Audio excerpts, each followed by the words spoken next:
अस्सलाम वालेकुम। ਅੱਜ ਤੋਂ 3-4 ਮਹੀਨੇ ਪਹਿਲੇ ਅਸੀਂ ਇੱਕ ਸੀਰੀਜ਼ ਬਣਾਈ ਸੀ ਪੰਜਾਬ ਤੇ ਪੰਜੋ ਦਰਿਆਵਾਂ ਦੇ ਉੱਤੇ। ਤਾਂ ਉਹਦੇ 'ਚ ਪਹਿਲੀ ਵੀਡੀਓ ਹੈਗੀ ਸੀ ਬਿਆਸ ਤੇ ਸਤਲੁਜ ਦੇ ਬਾਰੇ 'ਚ। ਤੇ ਅੱਜ ਮੈਂ ਤੁਹਾਨੂੰ 올ਡ ਬੈੱਡ ਆਫ ਬਿਆਸ ਵਿਖਾਉਣਾ ਚਾਹ ਰਿਹਾ ਵਾਂ। ਅੱਜ ਤੋਂ 400 ਸਾਲ ਪਹਿਲੇ ਬਿਆਸ ਇਸ ਜਗ੍ਹਾ ਤੋਂ ਲੰਘਦਾ ਸੀ। ਇਹ ਇਲਾਕਾ ਛਾਂਗਾ ਮਾਂਗਾ ਤੇ ਚੁਨੀਆਂ ਦੇ ਦਰਮਿਆਨ ਵਿੱਚ ਹੈ। ਤੇ ਚੁਨੀਆਂ ਤੋਂ ਜਿਹੜੀ ਸੜਕ ਹੁਜਰਾ ਸ਼ਾਹ ਮੁਕੀਮ ਦੇ ਫਰਕ ਕੇ ਪਾਕਪਤਨ ਜਾਂਦੇ, ਅਸੀਂ ਉਹ ਸੜਕ ਦੇ ਉੱਤੇ ਆਈਏ ਇਸ ਵੇਲੇ। ਕਟਿੰਗਸ ਦੇ ਪਰਲੇ ਪਾਸੇ ਤੁਹਾਨੂੰ ਨਜ਼ਰ ਆ ਰਿਹਾ ਹੋਏਗਾ ਕਾਫੀ ਖੁੱਲ੍ਹਾ ਜਿਹਾ ਇਲਾਕਾ। ਅੱਗੇ ਜਾ ਕੇ ਮੈਂ ਤੁਹਾਨੂੰ ਵਿਖਾਉਣਾ ਕਲੋਜ਼ਅਪ ਵਿੱਚ। ਤੇ ਪਰਲੇ ਪਾਸੇ ਤੋਂ ਫਿਰ ਜੰਗਲ ਹੈਗਾ।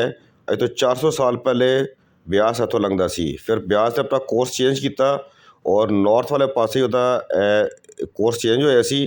ਤੇ ਹੁਣ ਜਿਹੜਾ ਬਿਆਸ ਹੈਗਾ ਉਹ ਫਿਰੋਜ਼ਪੁਰ ਤੇ ਜਲੰਧਰ ਦੇ ਦਰਮਿਆਨ ਕਪੂਰਥਲਾ ਦੀ ਜਗ੍ਹਾ ਆਉਂਦੀ ਹੈ। ਉੱਥੇ ਉਹ ਸਤਲੁਜ ਮਿਲ ਜਾਂਦਾ ਹੈ।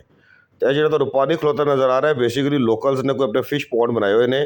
ਤੇ ਦੂਰ ਦੂਰ ਤੱਕ ਜਿਹੜਾ ਹੈ ਨਾ ਤੁਹਾਨੂੰ ਨਜ਼ਰ ਆ ਰਿਹਾ ਤੇ ਕਾਫੀ ਖੁੱਲ੍ਹਾ ਹੈਗਾ ਸੀ ਬਿਆਸ। ਔਰ ਇਹ ਜਗ੍ਹਾ ਰੋਡ ਤੋਂ ਵੀ ਨਾ ਕੋਈ 15-20 ਫੁੱਟ ਥੱਲੇ ਹੈਗੀ ਹੈ। ਔਰ ਪਰਲੇ ਸਾਈਡ 'ਤੇ ਉਹ ਵਸੀ ਜੰਗਲ ਤੁਹਾਨੂੰ ਨਜ਼ਰ ਆ ਰਿਹਾ ਜਿੱਥੇ ਕਿਸੇ ਦੌਰ ਵਿੱਚ ਅਕਬਰ ਨੇ ਇੱਕ ਬਾਰਾਦਰੀ ਵੀ ਬਣਾਈ ਸੀ।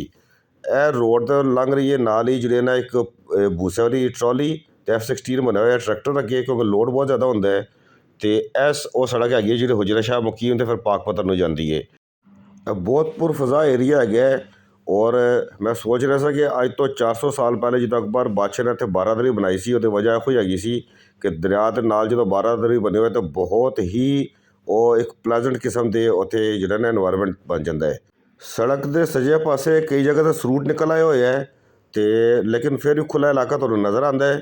ਤੇ ਉਮੀਦ ਕਰਨਾ ਤੁਹਾਨੂੰ ਇਹ ਵੀਡੀਓ ਪਸੰਦ ਆਈ ਹੋਏਗੀ। ਮੈਨੂੰ ਦਿਓ ਇਜਾਜ਼ਤ, ਮਿਲਾਂਗੇ ਅਗਲੇ ਵੀਡੀਓ ਵਿੱਚ। ਰੱਬ ਰਾਖਾ। ਹੱਸਦਾ ਰਵੇ ਪੰਜਾਬ, ਸਦਾ ਵਸਦਾ ਰਵੇ ਪੰਜਾਬ।